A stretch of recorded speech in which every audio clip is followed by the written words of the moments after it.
Good morning, good afternoon, good evening to wherever you are in the world. London News, Dr. Barry. I've got a few clips here from the local news just for 4 nights here in Melbourne. And it just goes to show you the deterioration of the whole state.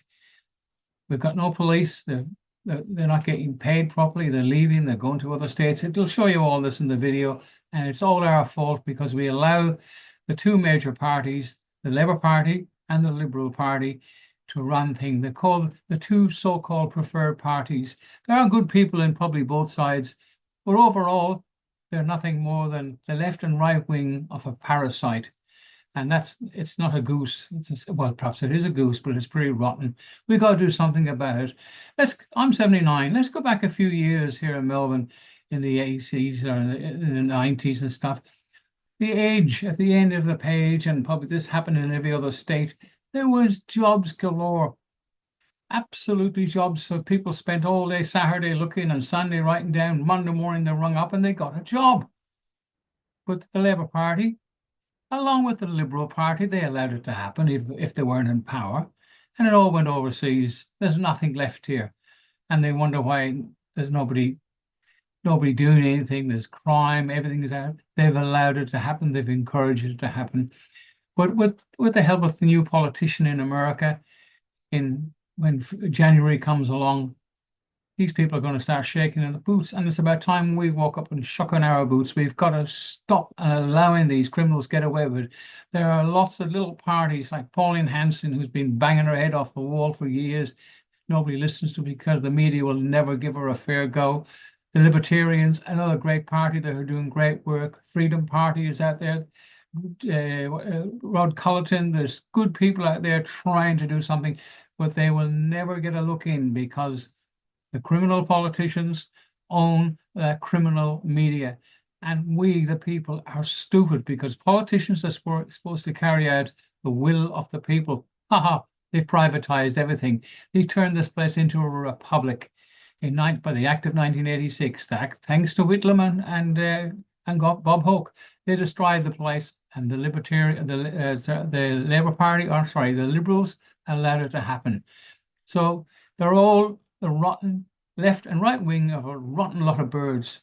You remember, there's no work here anymore, any paper hat jobs, and they create nothing, and it's our fault. They're creating electricity out of wind. I mean, you think about it. If my background was in Harry Potter's room, I would be making a lot of sense. But for God's sake, let's support one another and let's stop it. Anyway, watch these clips from Channel 7 News. This is just 4 nights in Australia, and one from Sky News as well. He tells you what happens for around Australia. But watch it, guys, and let's wake up and do something. Now, we have a few things set up here to do it on our YouTube channel. You can look it up. It's all there. Get off your asses. Otherwise, we'll have nothing. You own nothing now, and you're not going to be very happy. And when you're hungry, which is happening at the moment, you're not going to be happy at all. We've got children, grandchildren. Wake up. For God's sake, wake up before it's too late. Anyway, Dr. Barry, sign off. London News. Support us, and we support you. Bye for now. Good evening. Homicide detectives are swarming the beachside suburb of Mordialloc tonight as they probe a double tragedy. A man and a woman have been found dead inside a home, with neighbours revealing they heard blood-curdling screams. Among the luxury homes near Mordialloc Beach, a double death mystery. Neighbours alerted to the tragedy at 11 o'clock this morning.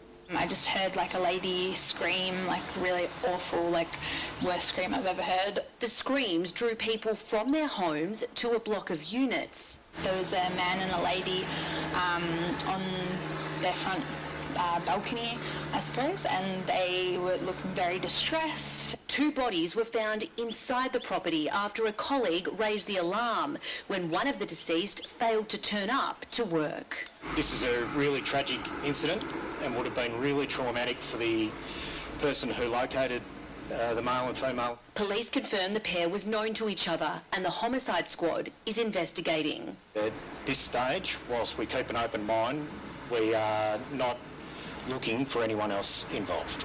Nothing really happens other than beach parties around here. So to think that there's 2 people that die at a home is pretty bad, yeah.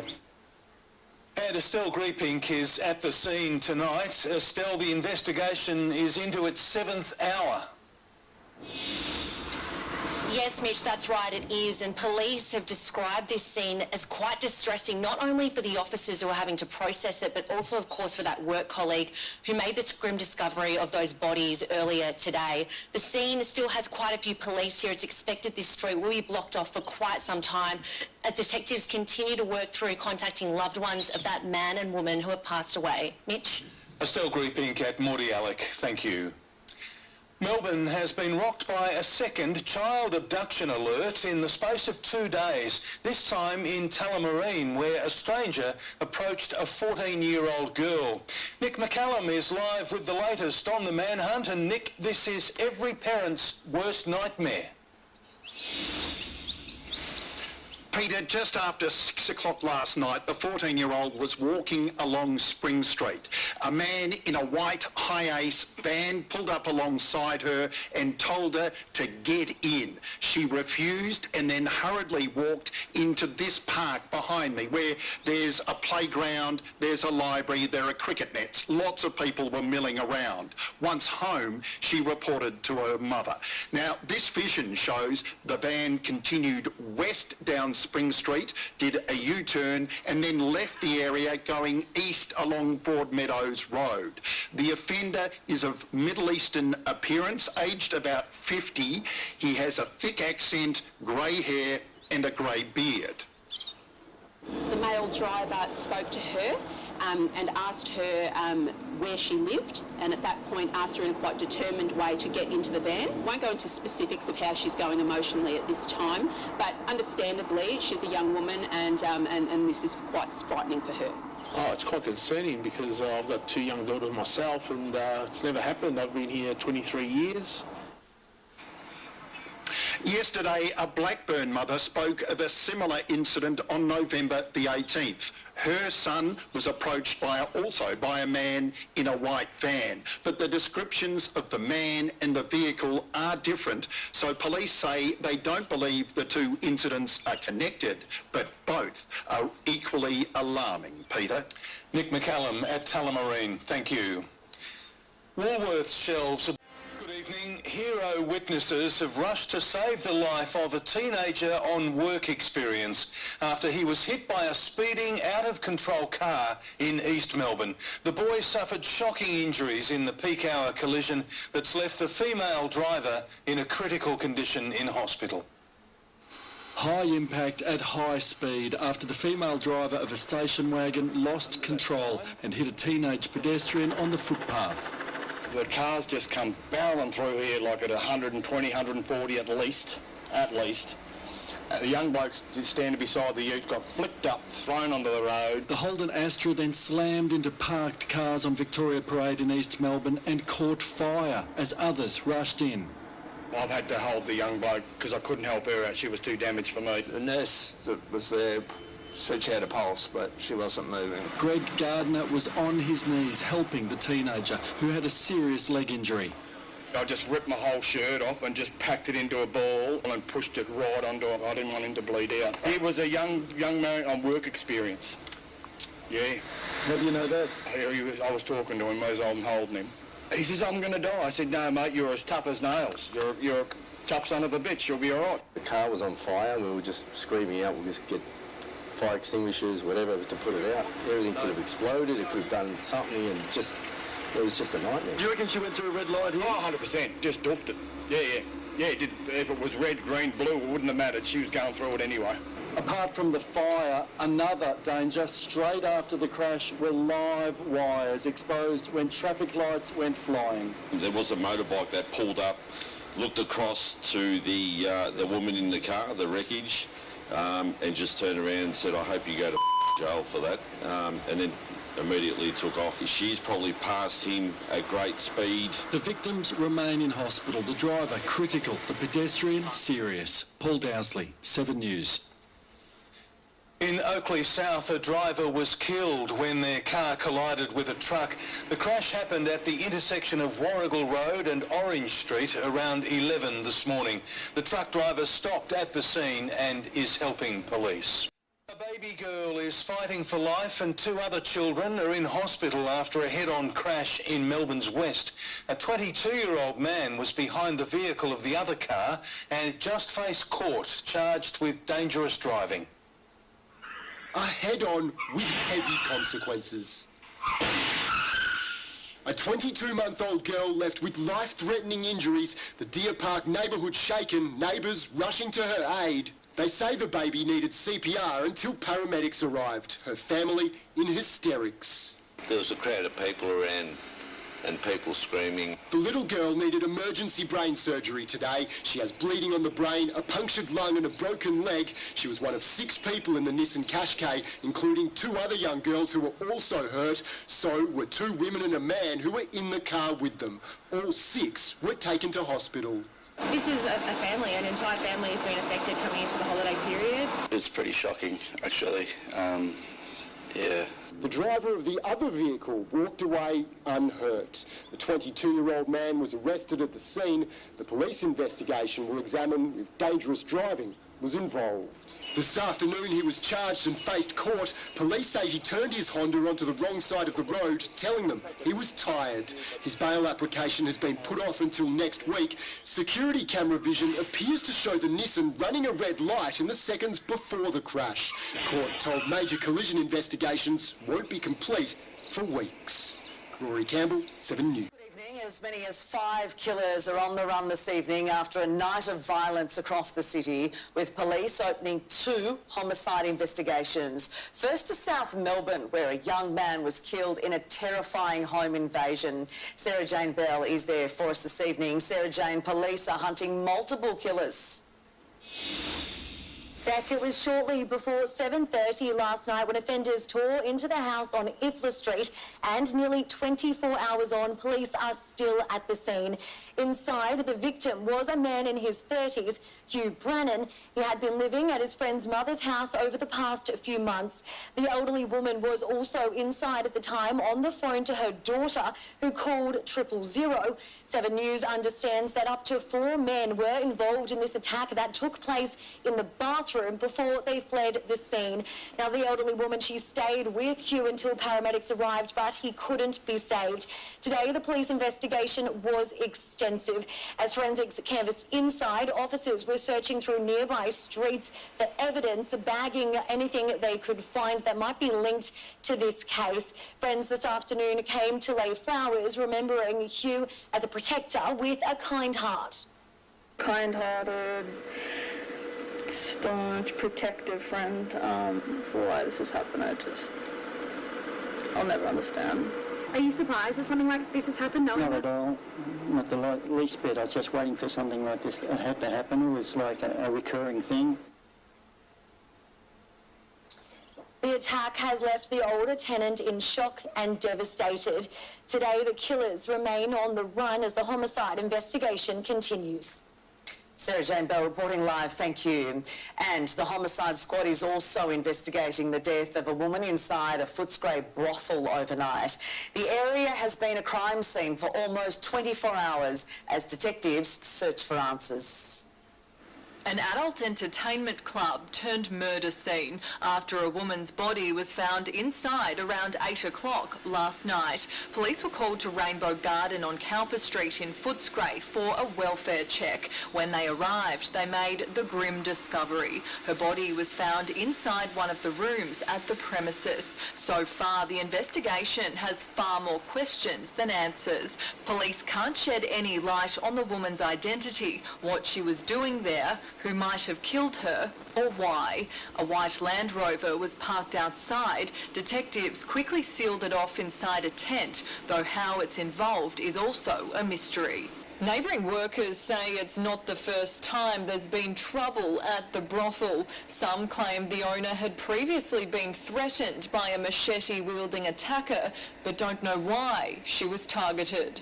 Those same neighbours say they're shaken by the death on what is normally a safe street. Police are yet to make any arrests. Ainsley Kosh, 7 News. Masked thieves in a four-wheel drive have smashed into an eastern suburb shopping centre, damaging 7 shops along the way. 3 of them were so badly impacted they're unable to open, and it was all done to steal a safe that turned out to be empty. The thieves reverse rammed their way into Forest Hill Chase just before 5 this morning, driving around bollards. One of the crew keeping watch as the doors easily gave way. Their target was the kiosk in the middle, a gold for cash business, but they slammed into a currency exchange shop and a travel shop too, before repositioning and reversing. The spirit of the festive season lost on them as they drove over a Christmas tree and into the kiosk again, trying to dislodge a safe in the cabinet. After a U-turn, they had a second shot at it. The Nissan Patrol with stolen number plates, smashing the counter again, looking more like a demolition derby, smoke pumping out, but security nowhere to be seen. The 2 thieves eventually lifted part of the counter containing the safe into their four-wheel drive. The business owner told 7 News if the thieves managed to open the safe, they'll find out it's empty. He said the company would now leave its safe doors open at night. The rampage also took out the entire front counter of a Boost juice store. All up, 7 businesses damaged and awaiting repairs as police hunt for the Nissan and the thieves. Paul Dowsley, 7 News. A wet weekend on Victoria's roads almost turned to tragedy for this duo.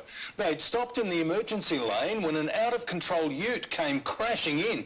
It happened on the Western Freeway between Melton and Ballarat, with the owner of the dash cam posting, "I thought I was going to die." Fed-up Victorian police are being lured north to Queensland as their pay fight here deepens. Officers walked off the job again today, giving 7 News an insight into the dangers of working on the front line. Underpaid and overworked. Yesterday, this station didn't have enough members to even open. The same happened at Avondale Lights. These 5 members, the only staff on at Flemington Police Station this afternoon. I've come from Moonee Ponds to fill in. The industrial action comes as the Sunshine State attempts to entice Victorian officers to move north, advertising the benefits of policing Queensland style on Melbourne trams. One of my squaddies has gone there and got offered 20 grand to go there. All the fantastic conditions that our neighbouring jurisdictions have, I don't see why there's anything to entice the members to remain here. The union is seeking a 24% pay rise over 4 years for a job officers say is only getting worse. You don't join a job to get piss, acid, all of that hurdle, that's emotionally and physically exhausting. Victoria Police have asked the Fair Work Commission to intervene in this ongoing dispute. The union wants the force to return to the bargaining table. They've had enough. They're sick of it, and they want a result. More walk-offs are planned for this week. Victoria Police says it will continue to ensure frontline services are maintained during the industrial action. Estelle Greeping, 7 News. Look, I'm seriously worried about what seems to me to be a breakdown of social order across Australia, the like of which I have never experienced in a lifetime spent in the media, on radio, writing in newspapers and appearing on television. Now, think I'm exaggerating? Well, let me give you a couple of examples from just this week to add to things like the explosion of anti-Semitism, youth crime numbers, gangland wars, bikie gangs infiltrating unions like the CFMEU, and the bashings that came with all of that. Now, these examples I'm about to give you might seem like, to many, small beer, but I am an advocate of the broken windows theory, where if you don't punish things like graffiti crime and shoplifting, we open ourselves up to more serious offending. We basically give up. Now, as I've written in the Herald Sun in Melbourne tomorrow, just this week I witnessed 2 terrifying retail incidents that put the safety of young women, 3 of them, behind counters at real risk. First, a Bonds clothing outlet in inner Melbourne. It was just after 10 a.m. Tuesday morning, moments after the shop opened. The 2 female shop attendants watched as a man armed with a large bag entered the shop, and proceeded to fill it with whatever he could wrench off the shelves, coat hangers and jumpers and T-shirts and whatever he could grab. He packed a bag and calmly walked out the shop, knowing he would not be challenged. Why did he know that? Because this has happened in that same store 8 times in 9 days. The woman behind the counter, so I asked her, how often does this happen? She said it's only been 1 day in the last 9 that it's not happened. The rattle manager says she fears for her and her staff's safety, and they're unwilling to try and stop the theft for fears what the thief might do. The police were called. Did they turn up? I don't know. The local police station's about 200 metres up the road. Like New South Wales Police, the police in Victoria are in a pay dispute with the government. Hundreds of them today walked off the job in a show of strength. Now, police numbers are at record lows and the morale through the floor. They've written all sorts of stuff over their police vehicles. And we can move on to the second incident. That was even closer to the local police station. This was Wednesday morning, a 7-Eleven shop. One staff member, a young girl, and I knew there was trouble because the doors to the 7-Eleven were locked at 7 a.m. She had to push a button to let me in. Now, important point. I didn't go looking for any of this crime. It's happening every day, everywhere in Australia. It's not isolated to Melbourne, not isolated to Sydney, not isolated to Alice Springs or Darwin or Brisbane. It's everywhere. Now, this time, a drug-addled, barefoot woman and her heavily tattooed mate got into this 7-Eleven about 15 minutes before I got there. They used a store rubbish bin to empty food items off the shelves into the bin to steal. Chillingly, and I couldn't believe I was told this, chillingly, the woman, barefoot, drug-addled, fronted the young girl at the counter and said, look, you can't do anything about this. That's the stealing. If you do, I'll come back with a knife. She then ran her finger across her throat. Yes, drug-addled and crazy, but would you take that risk? Would any of us? So what's happened to our country? The happy-go-lucky Australia we grew up in? Is it social media, maybe? The easy access to mind-altering drugs? The lack of police? Weak left politicians who urge magistrates not to put teenagers in jail? Or is it all of the above?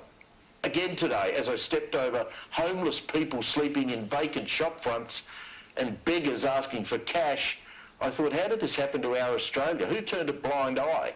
And is there any will in any political party anywhere to make a serious effort to clean it up?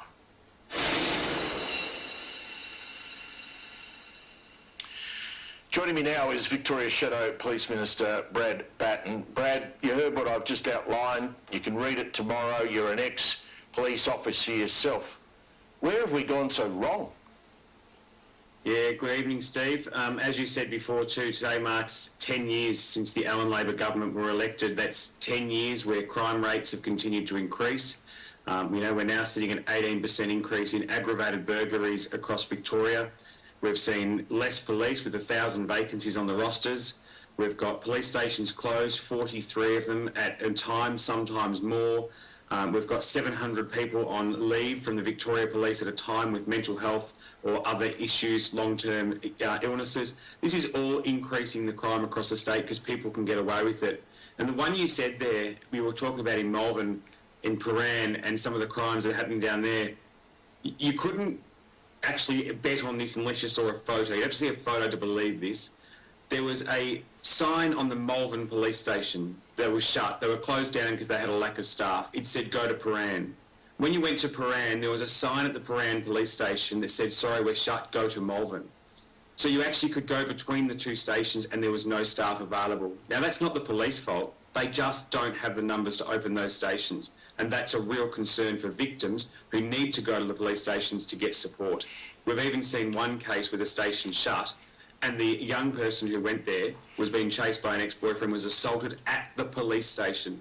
That's why people are getting away with the crimes here in Victoria, because they haven't got the police numbers. And even when they do catch them, we saw one the other day, a 50th count of bail here in Victoria. Of course, people are happy to commit crime. They keep getting away with it. I'm older than you, but you've been around a while as well. I mean, when did we get to the point where people can feel they can actually walk into a store, and I've got hundreds of other examples. I mean, you know, you've got major bottle shops now locking up expensive liquor behind glass cabinets. You've got security guards in bottle shops. You've got bars on windows. When did we get to the point where people believe that they can just commit crime, walk out without, they don't run, Brad, they just wander out after stealing stuff out of a shop. When did we get to that point?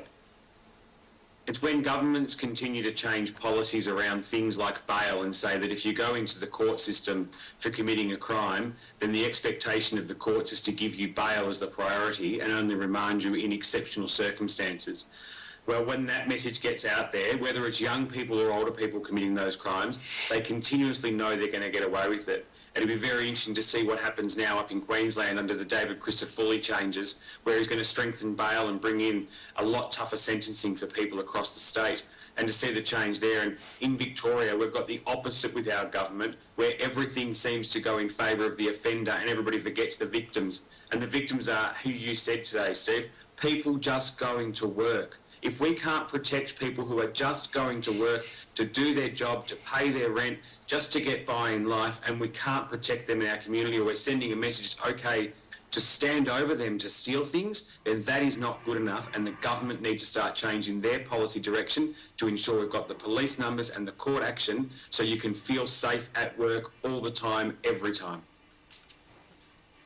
Speaking about police numbers, I mean, you wouldn't be surprised if a lot of Victorian police are thinking about moving to New South Wales. New South Wales government did a massive pay deal with the New South Wales Police Force, announced early this week or late last week. Today we've got hundreds and hundreds and hundreds of Victoria police walked off the job. They protested outside police headquarters. They're protesting toward their own bosses.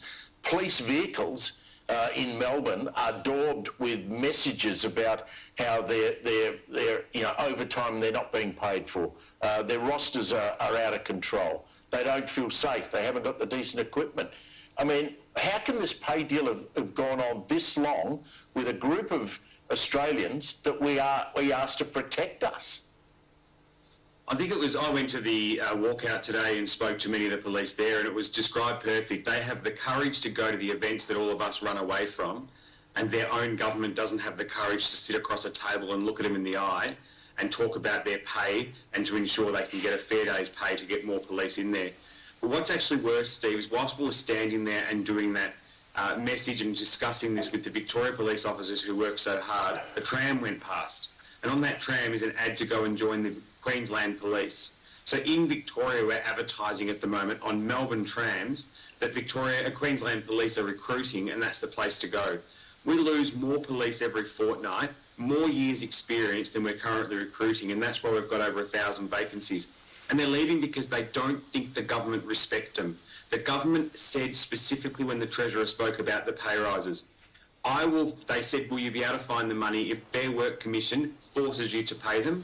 And he said, if they force me to pay them, I will. The Treasurer should be saying, no, I'm paying them because they're going out and protecting us. And exactly described today, they've had things thrown at them that you would not want thrown at anyone in our community at these protests in Melbourne. We've got people on the street that are just dirtbags the way they treat the Victoria Police. It's about time the government show the respect and at least sit at the table, go through the negotiations and find out what is the best outcome to ensure we keep the experience we've got, recruit new police so we can get police on the street and start to clean up Melbourne how it should be.